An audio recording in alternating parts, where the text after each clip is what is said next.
Baik, di sini saya akan membawakan materi mengenai penilaian produk. Jadi yang pertama yaitu ada pengertian penilaian produk. Menurut Taufina pada tahun 2009, penilaian produk ini adalah teknik yang dapat memberikan informasi mengenai kemampuan peserta didik dengan ranah tiga kompetensi, yaitu ada ranah kognitif, psikomotor, dan afektif.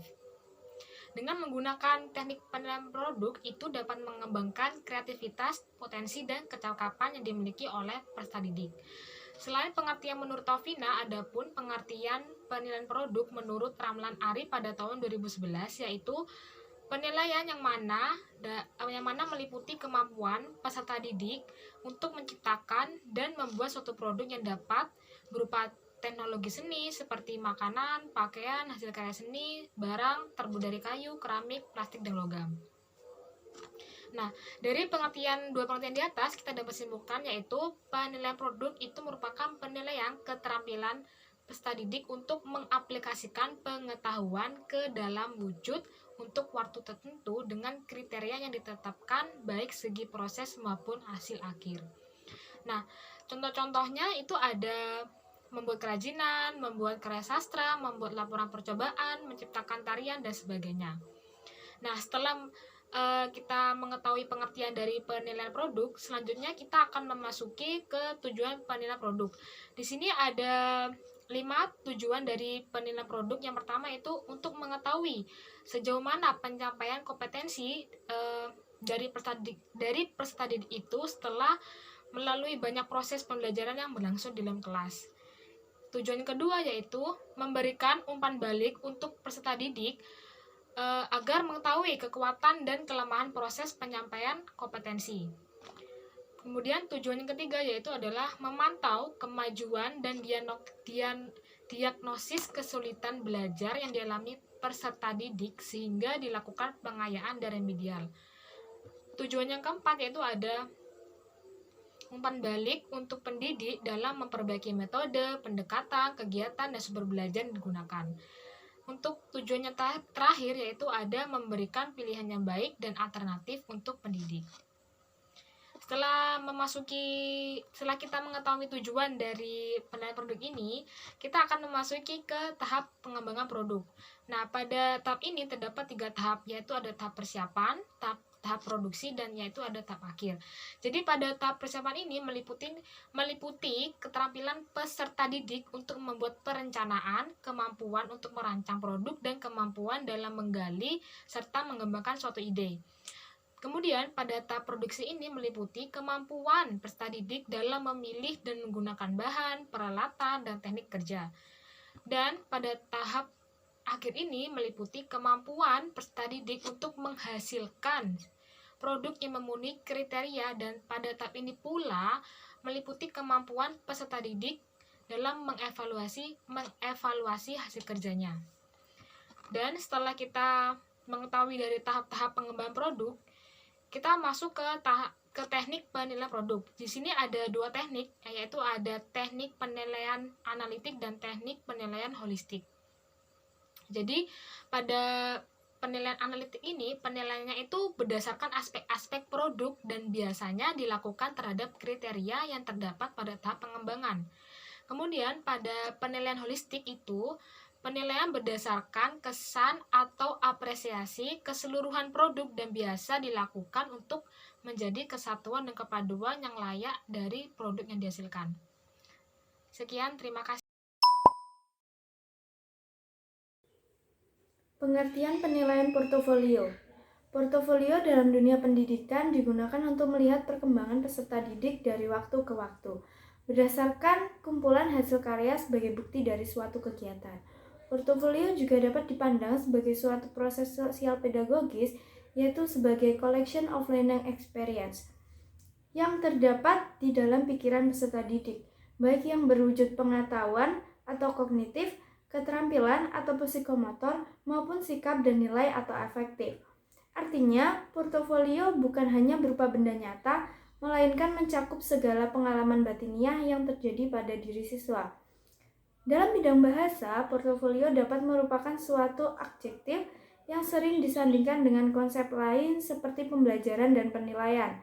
Karena itu timbul istilah portfolio based instruction dan portfolio based assessment. Penilaian portofolio bertujuan mengukur sejauh mana kemampuan peserta didik dalam mengkonstruksi dan merefleksi pekerjaan atau tugas atau karya melalui pengumpulan bahan-bahan yang relevan dengan tujuan dan keinginan yang dikonstruksi oleh peserta didik. Sehingga hasil konstruksi tersebut dapat dinilai dan dikomentari oleh guru dalam periode tertentu. Jadi, penilaian portofolio merupakan suatu pendekatan dalam penilaian kinerja peserta didik atau digunakan untuk menilai kinerja.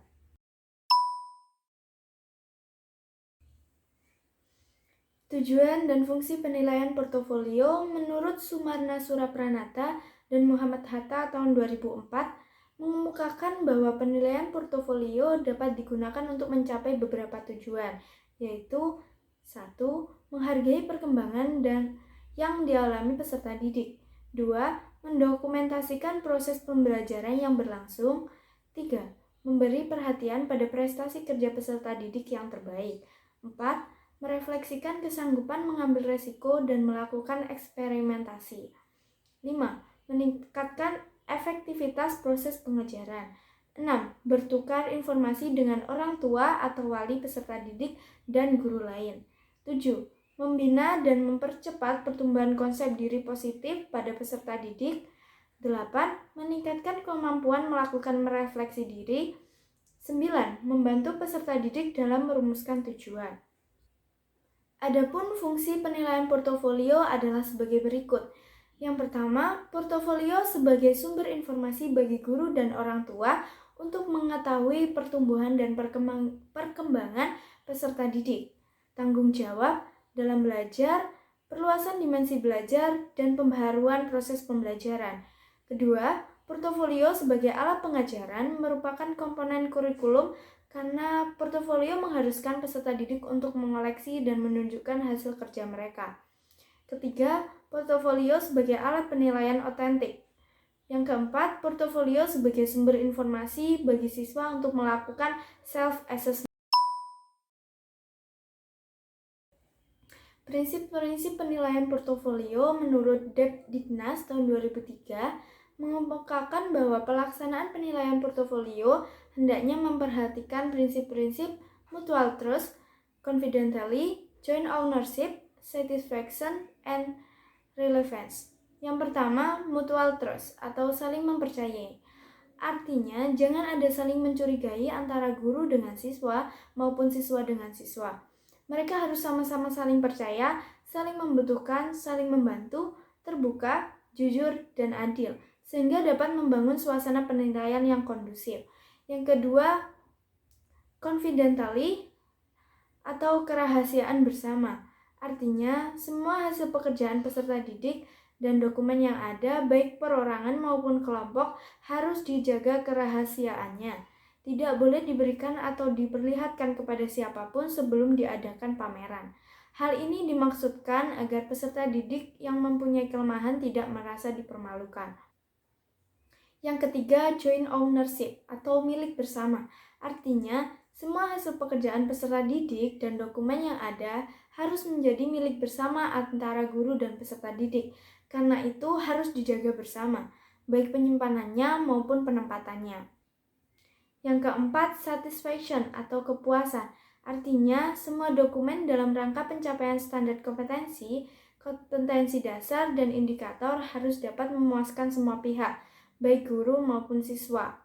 Karena dokumen tersebut merupakan bukti karya terbaik peserta didik sebagai hasil pembinaan guru. Yang kelima, relevance atau kesesuaian. Artinya, dokumen yang ada harus sesuai dengan kompetensi yang diharapkan. Selanjutnya, bahan-bahan penilaian portofolio.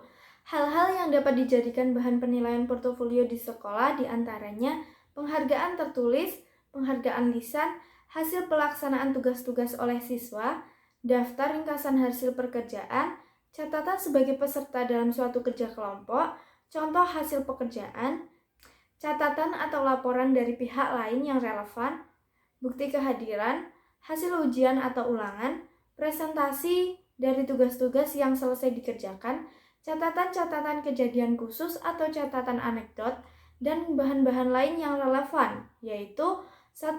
Bahan yang dapat memberikan informasi tentang perkembangan yang dialami siswa. 2. Bahan yang dapat memberikan informasi yang bermanfaat dalam mengambil keputusan yang berhubungan dengan kurikulum dan pengajaran. Dan yang terakhir, tahap penilaian portofolio menurut Anthony Janetko tahun 1996. Ada 6 tahap untuk menggunakan sebuah sistem portofolio. Tahap pertama akan merupakan dasar bagi penentuan tahap selanjutnya. Oleh sebab itu, jawablah semua pertanyaan pada tahap pertama sebelum lanjut pada tahap berikutnya.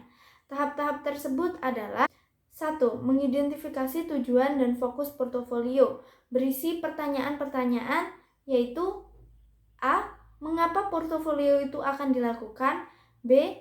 Tujuan pembelajaran dan tujuan kurikulum, dalam hal ini kompetensi dasar. Kompetensi dasar apa yang akan dicapai? Selanjutnya C. Metode penilaian yang bagaimana yang tepat untuk menilai tujuan tersebut. D. Apakah portofolio akan difokuskan pada hasil pekerjaan yang baik, pertumbuhan dan kemajuan belajar, atau keduanya? Poin selanjutnya, poin E, yaitu apakah portofolio akan digunakan untuk formatif, sumatif, atau keduanya?